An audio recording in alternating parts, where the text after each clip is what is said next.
There's a certain kind of person who believes the world can be captured, every line measured, every detail recorded, every truth pinned down like a butterfly under glass. Klaus was that kind of person. For 40 years, he sat in a cramped studio above a printing shop in Bremen, bent over parchment and ink. While the city grew and changed below his window, while buildings rose and fell, while streets flooded and dried, while people loved and left and returned, Klaus drew. His map wasn't just accurate, it was obsessive. He measured distances down to the centimeter. He noted the exact angle of every corner. He documented the number of cobblestones on marked plots. When the old cathedral added a new spire, Klaus climbed 147 steps to measure its shadow at noon. People called him brilliant. The Cartography Guild called him unmatched. The newspapers called him the Master of Bremen. But here's what they didn't know. Klaus hadn't walked through his city in 30 years. Oh, he'd traveled its streets plenty, but only with measuring tape and compass, eyes fixed on instruments, never on faces. He knew the width of Butcherstrasse, but had never stopped at its cafes. He'd mapped every inch of the riverside walk, but couldn't tell you what the water smelled like in spring. The city was his life's work, but he'd never actually lived in it. The unveiling was scheduled for a Thursday evening in October. The mayor would be there, the guild, the press. Klaus had pressed his one good suit and polished his father's pocket watch. At 73, with trembling hands and failing eyes, this was his moment. His magnum opus would finally be seen. The ceremony took place in the grand hall of the Rathaus. Klaus stood beside his creation, a map so large it required 6 panels, so detailed you could count window panes. Dignitaries praised his dedication. Flashbulbs popped. Someone started a standing ovation. And then, a small voice from the back of the crowd. "Excuse me." The room quieted. A girl emerged from behind the velvet ropes, maybe 10 years old, wearing a coat 3 sizes too large, shoes held together with string. Her face was smudged with dirt. Later, Klaus would learn she'd been sleeping in doorways for 2 weeks. She approached his map with wide eyes. "This is beautiful," she said softly. Can you show me how to get home?" The room held its breath. Klaus stepped forward, adjusting his spectacles. "Of course. Where do you live?"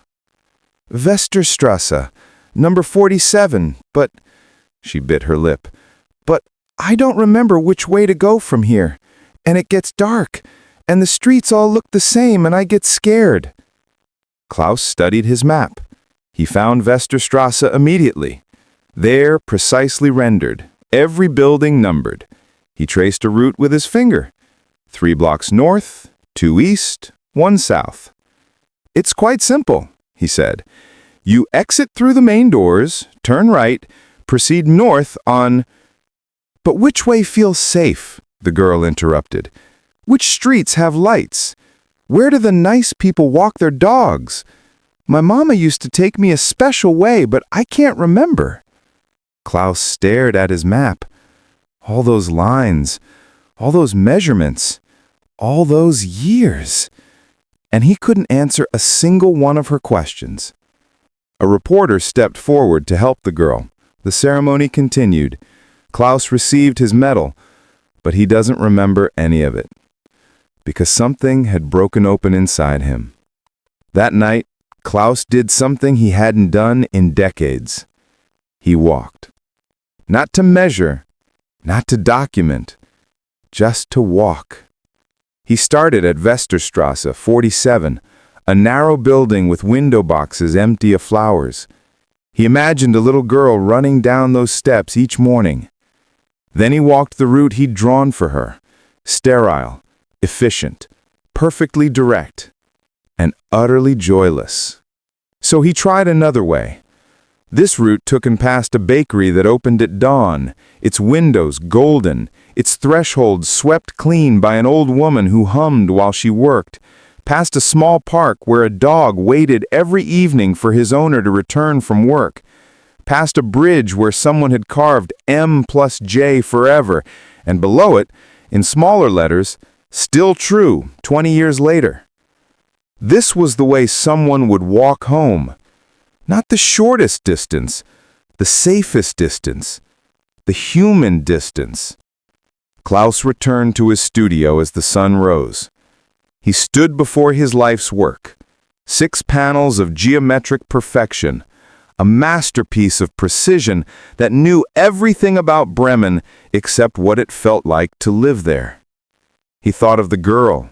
He thought of his father, who'd given him the pocket watch and told him, to know a thing's measurements is not the same as knowing the thing. He'd believed his map was knowledge, but knowledge without experience is just data. Klaus picked up his largest brush. His hands shook, from age, from fear, from something else.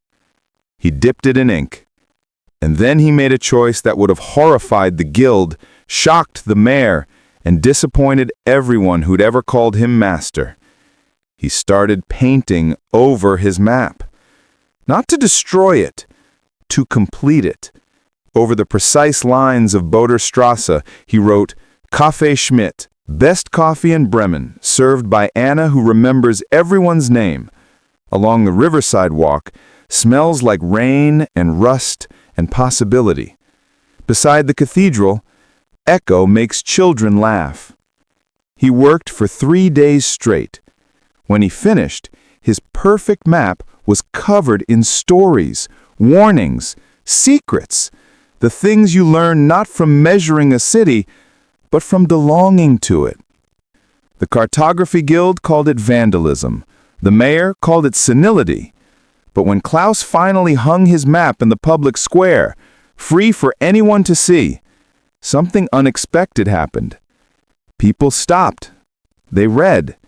They added their own notes in the margins. This alley is safe after dark. Max the baker walks his dog there. The bench under the oak tree gets sun until 5 p.m. If you're lost and scared, Mrs. Hoffman at number 12 always has tea. The map became a living thing, imperfect, subjective, useful. Klaus lived 2 more years. They say he spent them walking every street he'd ever drawn, collecting stories, talking to strangers. On his final walk, someone spotted him on the bridge with the carvings, running his fingers over the letters as if reading Braille. He never finished exploring his city. But maybe that was the point. The girl from the ceremony, she came back once, years later, grown now, studying architecture. She stood before the map for a long time.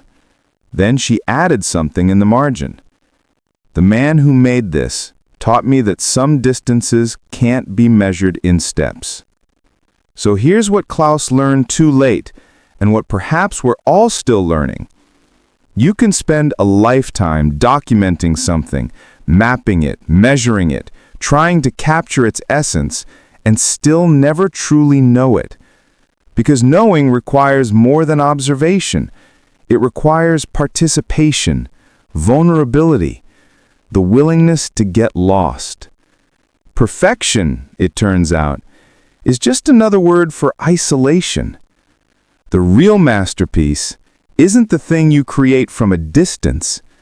It's the life you live close enough to touch.